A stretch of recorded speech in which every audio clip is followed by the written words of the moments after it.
நெட்ஜென் நேர்கள் அனைவருக்குமே கோடான கோடி நமஸ்காரங்களை தெரிவித்துக் கொள்கிறேன். இந்த சேனலுக்கு ஆதரவு கொடுத்த உங்கள் அனைவருக்குமே கோடான கோடி நன்றிகளையும் தெரிவித்துக் கொள்கிறேன். தொடர்ந்து நல்ல ஆதரவு கொடுங்க, சரிங்களா? சப்ஸ்கிரைப் பண்ணுங்க, ஷேர் பண்ணுங்க.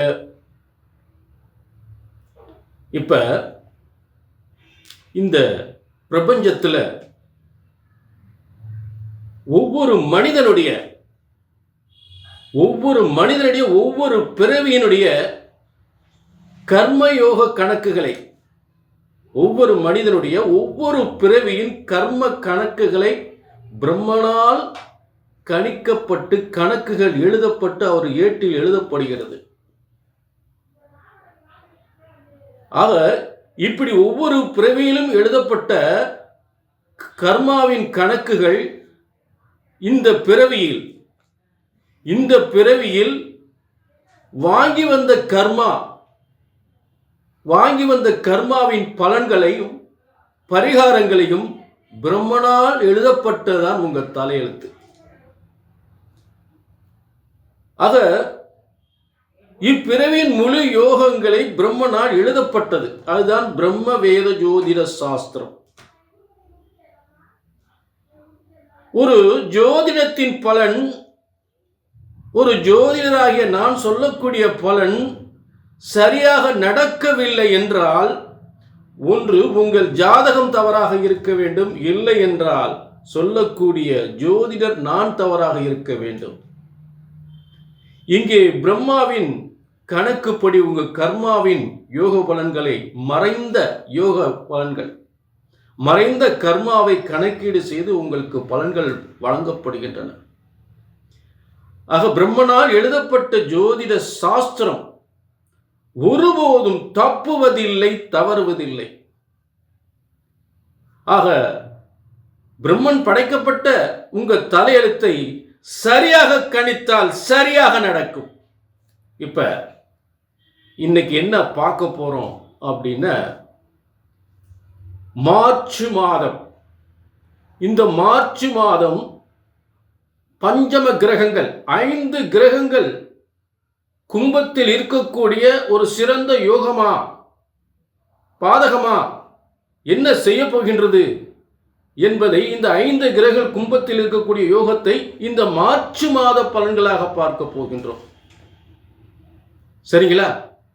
ஆக இது ஒரு பொதுவான பலன்.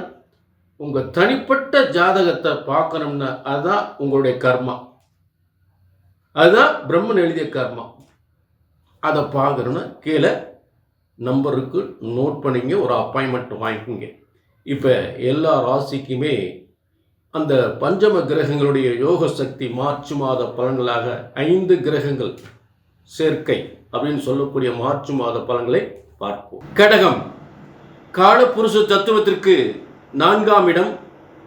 இந்த கடகத்திற்கு இந்த பஞ்சம கிரகங்கள் 5 கிரகங்களுடைய ஒன்று சேர்க்கை, ஒன்றாக இணைந்த 5 கிரகங்களுடைய யோக பலன்கள், 5 கிரக சேர்க்கை என்பது எந்த இடத்துல இருக்குன்னா, அட்டமஸ்தானம் என்று சொல்லக்கூடிய 8ஆம் இடம்.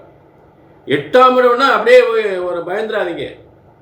8ஆம் இடம் என்பது சாதாரண இடம் கிடையாது. 10ஆம் இடத்திற்கு தொழில் ஜீவனஸ்தானத்திற்கு லாபஸ்தானம். 10ஆம் இடத்திற்கு லாபஸ்தானம் தான் 11ஆம் இடம். 10ஆம் இடத்துக்கு 11ஆம் இடம். அப்ப இவங்க ஒரு அரசியல், ஒரு அரசாங்கம், ஒரு செய்கின்ற தொழில், பெரிய பிசினஸ், வியாபாரம் எதுவாக இருந்தாலும் அதற்கு மிகப்பெரிய வெற்றி ஏற்படுத்தக்கூடிய ஒரு இடம் தான் 11ஆம் இடம். அப்ப அந்த 11ஆம் இடம், அதாவது 10ஆம் இடத்துக்கு 11ஆம் இடங்க, 10ஆம் இடத்துக்கு 11ஆம் இடம், அந்த இடத்துல இத்தனை கிரகங்கள் சேர்க்கை இருந்தால் ஒரு மிகப்பெரிய வெற்றி அடையக்கூடிய ஒரு யோகம் கடகராசிக்கு, மிகப்பெரிய வெற்றி. ஆனா என்ன, 2ஆம் இடத்துல கேது இருக்கிறதுனால கொஞ்சம் பேச்சில் கொஞ்சம் கவனத்தை எடுத்துக்கணும். அதுல மட்டும் கவனத்தை எடுத்தாச்சுன்னா மிகப்பெரிய வெற்றி. சரி, இப்ப சூரியன் வாக்குஸ்தானாதிபதி, பேச்சாற்றல், அரசாங்க, அரசியல், இதன் மூலம் ஒரு பதவி தரக்கூடியவர். அவர் சூரியன் அங்கே இருக்கார் 8ஆம் இடத்துல. கம்யூனிகேஷன் இருந்தாலும் சரி, ஐடி துறையில் இருந்தாலும் சரி, அரசியல் இருந்தாலும் சரி, அரசாங்கத்தில் இருந்தாலும் சரி, ஒரு கடகராசிக்கு மிகப்பெரிய யோகம், மிகப்பெரிய பதவி யோகம், மிகப்பெரிய வருமானம் தரக்கூடிய யோகம். அடுத்து உங்களுக்கு புதன். அந்த புதன் கம்யூனிகேஷன், ஐடி துறை, இதில் மிகப்பெரிய வெற்றி ஏற்படுத்துவார். சகோதரர்களால் ஏற்பட்ட பிரச்சனைகள் தீரும். புரிஞ்சுட்டீங்களா? ஆக அடுத்து அவர்களால் ஏதாவது இப்போ சொத்து பிரச்சனைகளோ ஏதாவது ஒரு பிரச்சனை, டாக்குமெண்ட்டு இது சம்மந்தப்பட்ட பிரச்சனைகள், அது பிரச்சனைகள்லாம் தீரும். கடகராசிக்கு டாக்குமெண்ட் ரெக்கார்ட் பிரச்சனைகள் தீரும். அடுத்து சுக்கிரன் யாரு? 4, 11ஆம் அதிபதி.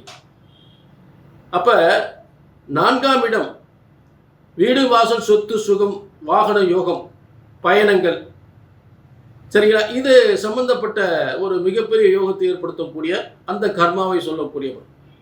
அவரும் ஒரு 8ஆம் இடத்துல இருக்கார். 8ஆம் இடத்துல இருந்தா சுக்கிரன் மட்டும் 8ஆம் இடத்துல இருந்தா சாதாரண யோகம் கிடையாது. உழைக்காம கை நிறைய பணம் கொட்டக்கூடிய யோகம். 8ஆம் இடத்துல சுக்கிரன் இருக்கும்போது கடின உழைப்பே தேவையில்லை, காசு பணம் கொட்டும். அடுத்து சனி பகவான். இந்த சனி பகவான் கடகராசிக்கு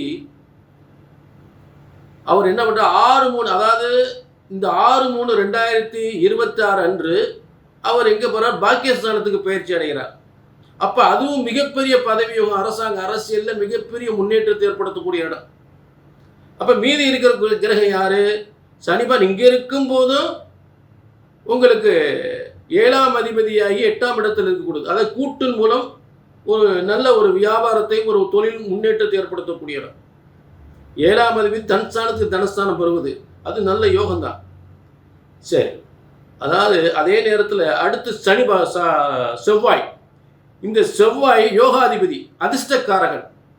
பூமியால், பதவியால், அரசாங்கத்தால், அரசியலால் மிகப்பெரிய வெற்றி. பூமி யோகம், பதவி யோகம், அரசியல் யோகம், அரசாங்க யோகம் என்று சொல்லக்கூடிய அத்தனை யோகத்தையும் தக்க வைத்துக் கொள்ளக்கூடிய ஒரு இடம். அடுத்து அதை ராகு, பிரம்மாண்டத்தை ஏற்படுத்தக்கூடியது. மிகப்பெரிய பிரம்மாண்டம், கடகராசின மிகப்பெரிய பிரம்மாண்டத்தை ஏற்படுத்தக்கூடிய அந்த இடத்துல இருக்கிறதுனால தான் பிரம்மாண்டத்தை ஏற்படுத்தும், ஆச்சரியப்பட வைக்கும். தன் செயலால் ஆச்சரியப்பட வைக்கக்கூடிய ஒரு யோகம். 8ஆம் இடமும் ஆச்சரியமான வருமானம், ஆச்சரியமான தொழில் யோகம், ஆச்சரியமான பதவி யோகம், ஆச்சரியமான செயல்பாடு. இதுதாங்க இந்த மார்ச் மாதம் கடகராசி இருக்கக்கூடிய ஆச்சரியமான பிரம்மாண்டமான யோகங்கள், இந்த 5 கிரகத்தினுடைய யோகங்கள். அதே நேரம் இது பொது பலன்கள், உங்க தனிப்பட்ட கர்மாவை சொல்லக்கூடியது. அதனால அதை தெரிஞ்சுக்கணும் அப்படின்னா கீழே நம்பருக்கு நோட் பண்ணிக்க, ஒரு அப்பாயின்மெண்ட் வாங்கி.